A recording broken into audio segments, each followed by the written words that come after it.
from the NewsChannel 5 network, this is Inside Politics, sponsored by United Health Group. Hello, everyone. I'm NewsChannel 5's political analyst, Pat Nolan. Welcome to Inside Politics. The American Civil War ended more than 150 years ago, yet it continues even until this week to be debated, in some cases almost refought across the country. President Donald Trump's remarks this week regarding Andrew Jackson and the Civil War, as well as the controversy spiked in a couple of major southern cities, such as New Orleans and Richmond, as they began taking down some longtime statues to Confederate leaders of the lost cause. The Tennessee General Assembly has had its own controversy about the Civil War in recent days. Smyrna Representative Mike Sparks is at the center of it all. He's our guest on Inside Politics. Representative Sparks, thank you for coming on the show. Thanks for the invite. This all began when you tried to pass in committee a resolution honoring Samson Keeble, who's the first African-American lawmaker to serve in the Tennessee General Assembly, as well as honor Confederate General Nathan Bedford Forrest. Now, what made you pair those two together in the same resolution? Great question. That's one reason I was glad to come on here. Pat, where I see our culture going is I'm a little concerned where people aren't telling the truth about history. And I'm a big history buff, like many of us, and I'm sure yourself included. And I'm reminded about what Edmund Burke once stated. He said, those that don't know their history are doomed to repeat it. And where I'm seeing things, it really concerns me. I'm seeing folks tear down monuments, talking about digging up dead bodies. That really worries me. Samson Keeble was from my community, the old Jefferson community. And it's an extraordinary story. Old Jefferson was once a city right outside of Smyrna, and when the Corps of Engineers came along, they had to displace everyone. Everyone had to move. The Corps of Engineers took the property over. Well, how I knew about Samson Keeble was happened to be over at the battlefield, Stones River Battlefield, at the new entrance. But why in the same resolution? Well, because we know about Nathan great Bedford question. Forrest. Well, Samson Keeble, both of them, what I said, honoring Tennessee's rich history, which included Samson and included Forrest and Forrest's redemptive story. Forrest, and this is what really amazed me when I started reading about Forrest. I've never really studied Forrest. I was born and raised in Smyrna, and I never had really studied. I just heard about it when I was a county commissioner. He probably captured the city hall down there a couple times during the Civil War. Yes, he did, and that's what amazed me about it. But when I started reading about him over the protest at MTSU and that controversy, I just started reading up on him, and I run across a story where he advocated for African Americans, and he had 3,000 African Americans attend his funeral. I stepped back and I thought, well, what's happening here? I said, how come this isn't mentioned? And then I started thinking, how come Samson Keeble's not mentioned? And then when I spoke at MTSU to all the students, not one student knew who Samson Keeble was. None of them knew. Now, this first resolution you brought up was defeated in committee. You brought a second resolution through the House. No, the first one made it through House subcommittee. But it did not make it to the House floor. A second resolution did make it to the House floor. In fact, it was pairing Forrest this time with Pastor Shane Kessler of Lake Charles, Louisiana.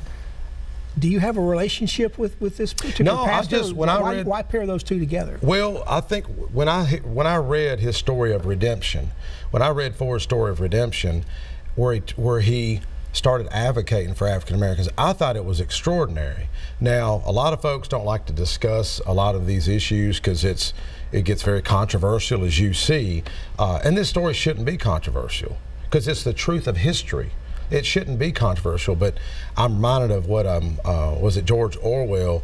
1984, and it seems like we've kind of come to this course today.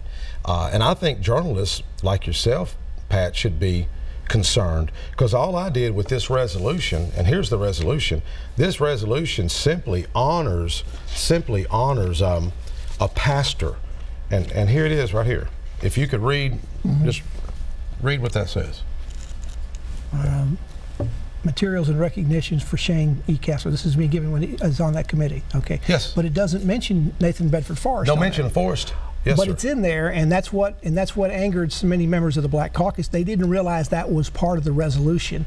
And you've been a lawmaker for a long time. You voted for many, many resolutions up there. Yes. And yes, you're supposed to read all the legislation on your own, but people do not read the stuff that's on the consent committee. So you could understand why some people might feel like a fast one got pulled on them? No, it's not a fast one though. I mean, I have 25. What they might feel like it was. Yes, sir. But I've got 25 co-sponsors on this bill. So I walked around. Are any of them members of the Black Caucus? No, I didn't have any members of the Black Caucus sign it. I just had folks sign it that I thought would be interested.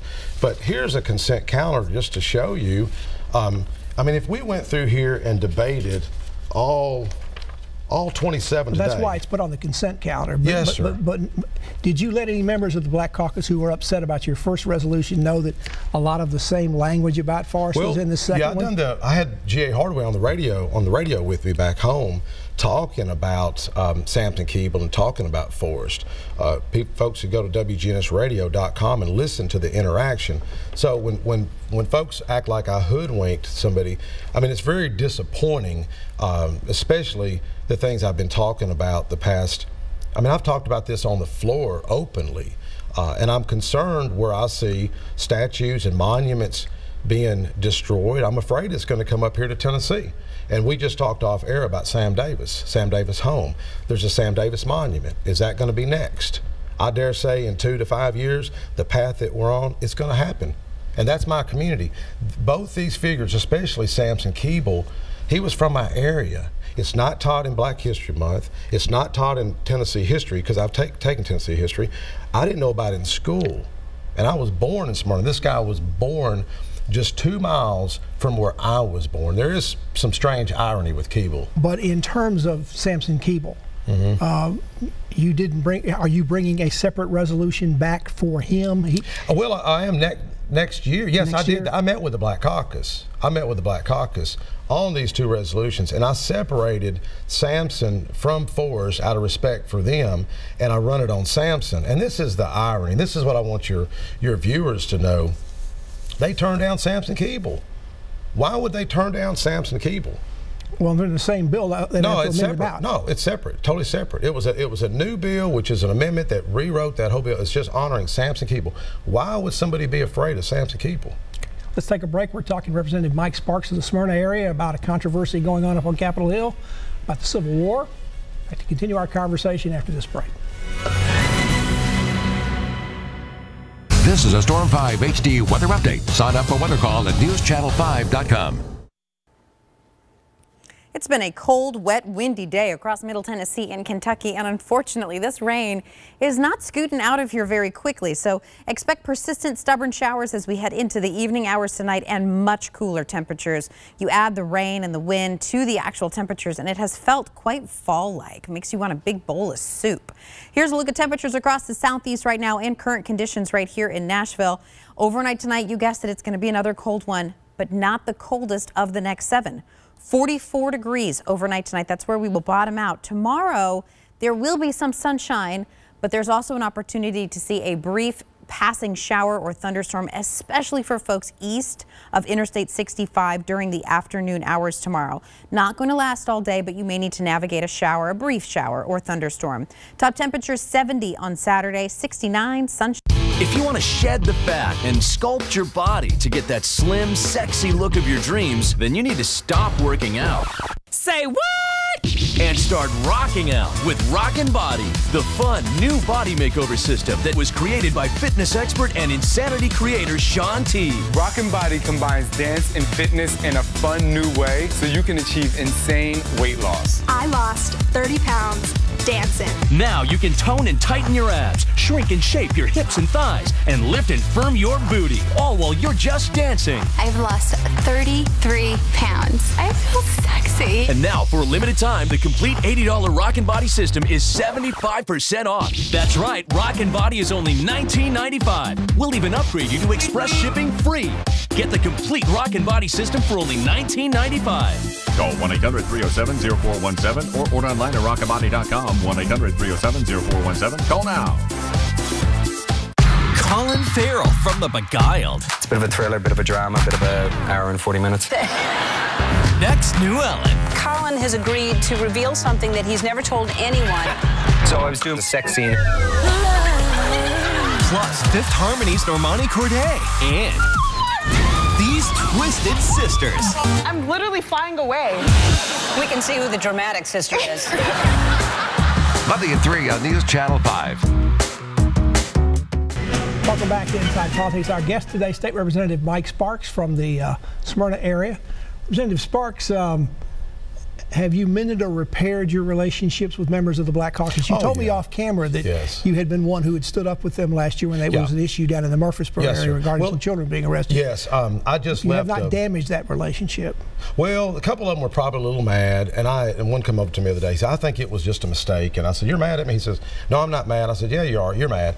You know, but this discussion about history, I think, should be out there, and it shouldn't be. History shouldn't be controversial. Truth shouldn't be controversial. But back what you mentioned, last year I did stand with the Black Caucus. I think I'm the first Republican that they know of that stood with the Black Caucus. And the irony with that was, one, I knew there was a reason for me standing with the Black Caucus bigger than at that time. I knew it had to be something for something like this today. I stood with them because of the young boys that were arrested at the Hobgood Elementary School. I happened to be running a bill on juvenile justice. You know, if a 5-year-old or a 17-year-old is arrested, they don't have to contact their parents or have an attorney present. And I think it's an issue that needs to be addressed. I didn't have the support on that bill. I probably had the support from the Black Caucus on that bill overwhelmingly. But when they asked me to stand with them, you know, I stood with them, and it was kind of odd. No one criticized me for standing with them. Earlier, I just seen Jim Henry, the chief of staff for the governor, and you know, went to his wife's funeral. And oddly enough, I drove Senator Thelma Harper there.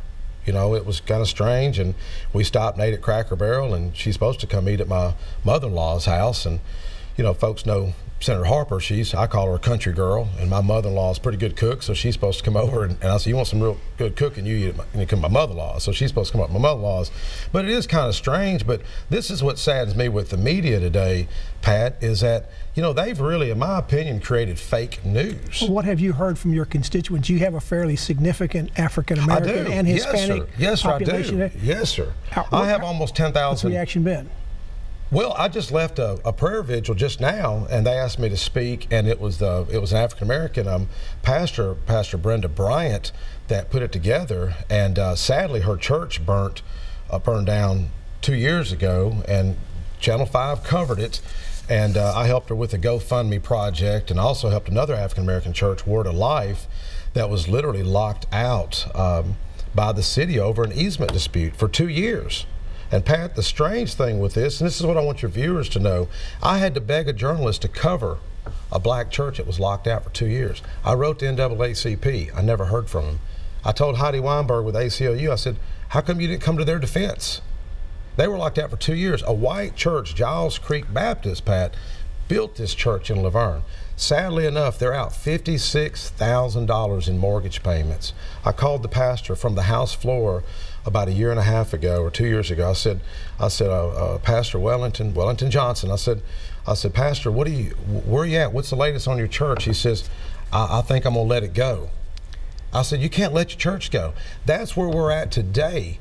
Our Constitution, the First Amendment right, I should be able to honor a pastor without controversy. That black church shouldn't be locked out. It was locked out.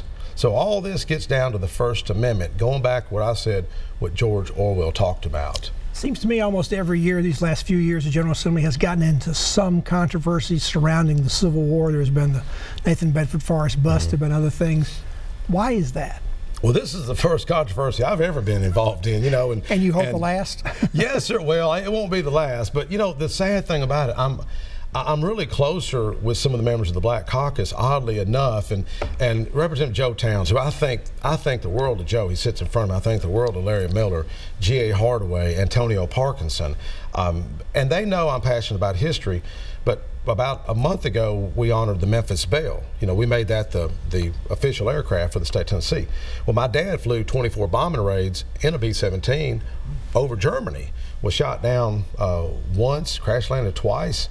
And the B-17s that was a training base. Smyrna Airport was a training base where I was born. So that's why I care about this. Well, I stood up on the House floor and said, Nathan Bedford Forrest's great-grandson was shot down over Germany in a B-17, piloting a B-17. Folks don't know this. Well, Joe was a little upset about it, and I said, Joe, this is just history. You can't get upset with history. This is the truth. And if we're going to we can't put a false narrative out there, because these young people today, if they keep hearing these false narratives, no wonder we have division in the streets. Maybe if people knew the truth, maybe people wouldn't be so divisive today. But you knew that Nathan Bedford Forrest's name alone would be a flashpoint for any legislation that talked about him. Usually an ounce of sugar is the better way to go at it. Do you wish you had gone back and talked to some people and explained what you were trying beforehand? So I met with the Black Caucus. And? So I separated the resolution. I totally separated. So this whole controversy is not about Nathan Bedford Forrest. Really, the controversy boils down to me recognizing an author who wrote a book, and he's a Christian. He happened to write a book. It was the subject of his book, not the author himself. But that shouldn't be, under our First Amendment, Pat, that should not be a problem. I have another book that I'm recognizing a gentleman. He doesn't know I'm doing it. I have the book here. He doesn't know about this resolution till probably next week. It's a surprise. He happened to write a column about Forrest last month. So do we ban his book now? If we're going to ban this guy's book, do we ban this next journalist's book? Or are we going to ban Pat Nolan down the road because you covered somebody who's controversial? That's where these things are going. One of those you mentioned earlier was Sam Davis. For people who don't know, he was known as the boyhood hero of the Confederacy. Yes, sir. He was hung by the North as a spy after he was captured and refused to release any information. Yes, sir. What has made him such an enduring Civil War figure, at least in Tennessee? Well, you know, that story, it's close to my heart. You mentioned you had some field trips there. Well, I was the only kid in my 4th grade class that didn't get to go to the field trip. I didn't have the $5. And that always stuck with me. And the strange thing that was strange, a TA member reached out to me, a teacher at my old school, took me to my same classroom. She didn't know about this, that I didn't get to go to this field trip. After I was at that classroom about 4 years ago, I was speaking at War Memorial, introducing Douglas Henry, the late Douglas Henry, on behalf of the 150th anniversary of Sam Davis. So I was thrilled about that. But what always stuck with me is probably being that young 4th grader that didn't get to go to this field trip. And to some people, it may be like, well, Mike, you need to get over that. But those things stick with you in life. Your background shapes the things that you are passionate about. I'm passionate about history, passionate about many other issues, and the Sam Davis home is just basically a focal point for the town of Smyrna, and it's something that needs to be remembered. We were able to help them with a grant from the state, Senator Kittredge and I, for $10,000 to try to help with the home. They're keeping it in good shape, but it's something we do need to remember. Representative Mike Sparks is our guest on Inside Politics. We've been talking about the state legislature and the Civil War. They're two different things. They're 150 years apart, but there's still controversy over both. Talk to you. We'll be back in just a few minutes to continue our conversation.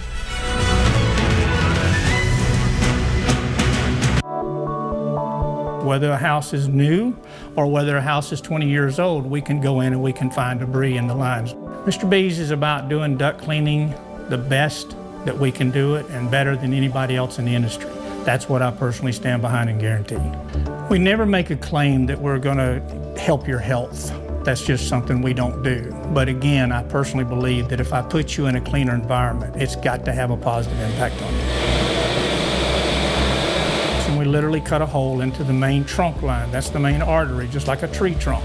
And we attach a HEPA vacuum system to it. All right. When we do that and turn it on, it causes a negative airflow. As that machine's sucking everything backwards, we go to each line and we'll brush it, and then we air sweep it down to the trunk line. So we've taken everything back to that negative airflow. So again, whether it's upstairs or downstairs, you saw that everything is being brushed and air swept to the trunk line, not bringing it back into your breathing atmosphere. What makes my home need an air duct cleaning? You have to make that decision. It's your environment. And so if you have black lines at the edge of your carpets, or you have any sort of dust, excess dust in your home that you're dealing with, and that's a problem for you, then you definitely would want your air ducts cleaned. But most people understand too that if they'll just look down the return, take the filter out a little bit and look down the return, they'll see all the dust that they're breathing on an everyday basis.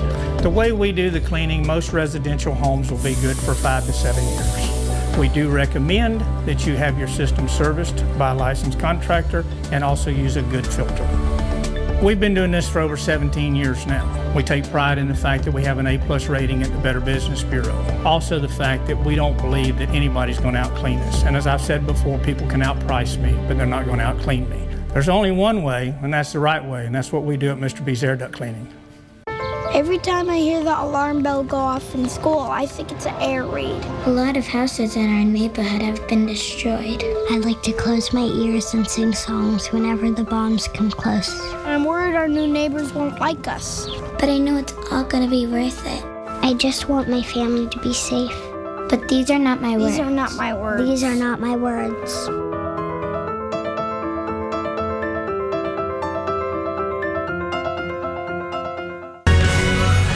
Back on Inside Politics, our guest today, Representative Mike Sparks from the Smyrna area. Representative Sparks, President Donald Trump this week made some remarks about Andrew Jackson and the Civil War. Like you and both of us grew up in Tennessee. We've always been interested in Andrew Jackson. But did you ever think that Andrew Jackson had anything to do with the Civil War? He was dead 16 years before it was fought. Yes, sir. I never did either. But as a youngster, we always admired Andrew Jackson. I was with Donald Trump at the Hermitage, me and probably 60 other legislators, and many Democrats were there, and it was a very cold day, but I could tell that he connected with Andrew Jackson.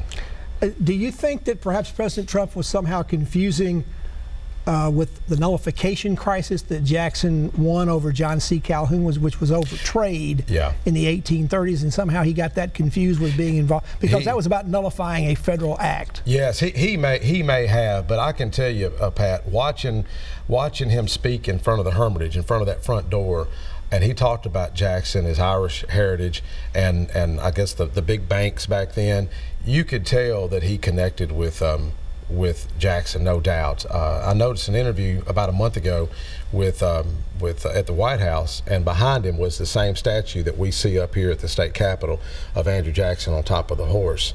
But it's also in New Orleans. Yes, sir. And you know, you're seeing pushback against Andrew Jackson too, but that is history. And the strange thing, Pat, is you see even a group like ISIS that's tearing down monuments. You've seen this in Germany back during back in the World War II era, and I just feel like people should remember the past. We've talked about what's going on in other cities. We've talked about New Orleans, Richmond, and even Memphis have been taking down some of these post-war monuments that were built to major figures in the Confederacy. There are several Civil War related paintings and busts up on the Hill.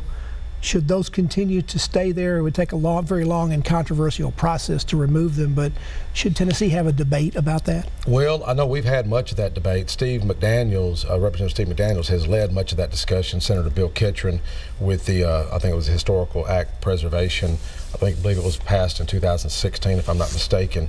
And I try to put myself in others' shoes, but if we're feeding people a false narrative, and that's where I think we've been fed a false narrative. This story that I've tried to bring apart is a story of redemption. And that author that I want to recognize talked about Nathan Bedford Forrest's redemption. And all of us, whether you're a lawmaker, have made mistakes in life, and as a Christian, there's a redemptive story in all of us who are Christians. And I think there was a redemptive story with Nathan Bedford Forrest, and that's all my resolution did here. You could look at this, it's about Shane Castler. It happens to mention he wrote a book, and for this to be controversial and what I'll call fake news, which really I welcome it, Pat, because people wouldn't know about this story of redemption. They wouldn't know about his book without this controversy. So the controversy really has been a blessing. Have you spoken to him about it? What does he think about it? Have you spoken to him directly? The author was like, hey, I'm sorry I got you in all this kind of trouble. I said, no problem. I mean, but as a Christian, you know, God will use the foolish things of the world to confound the wise, and the weak to shame the strong. So this controversy has really been a blessing, because I wouldn't be here with you discussing this issue about Sam Zakibel, the first black lawmaker, if it wasn't for this controversy. Now, the statue of Sam Davis we mentioned earlier, it is quite prominent on the hill. It's right there at the corner of 7th and Charlotte. I mean, it's very visible from right there. You're concerned that there's going to be an effort perhaps to I am concerned. Move it down? And it was before. Are you surprised there hasn't been an effort already? No, well, I feel like it's going that way. I do. I was at a veterans service about